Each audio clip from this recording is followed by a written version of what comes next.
দৌড় দৌড় উঠে। হ্যাঁ ভাই আমরা পেরেছি, আমরা উঠতে পেরেছি। যাই হোক, হালিমা আপা এই জায়গায় আসছিল, এই জায়গার এই মানে এই ভিডিওটাই দিছিল আর কি। আর আমরা এই ভিডিওটা দেখে এখানে আসার প্ল্যান করি, সিদ্ধান্ত নেই যে এখানে আসবোই আসবো। সুন্দর একটা জায়গা। হ্যাঁ, বাবু দেখলে তারপর না বুড়ি, বাবু দেখলে আদর করতে যায়। তুমি বুড়ি হয়ে গেছো? হ্যাঁ হ্যাঁ, বুড়ি হয়ে গেছে। তুমি বুড়ি হয়ে গেছো, এখানে যাওয়া যাবে না, হাত ধরে রাখতে হবে।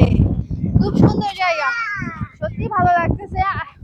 অনেকেই হয়তো ভাই এই গাছ দিয়ে আসে না, এই গাছ দিয়ে আসার কোনো অপশন নাই। কেমনে আসে দেখেন, এই গাছটা দেখেন, এটা কি গাছ?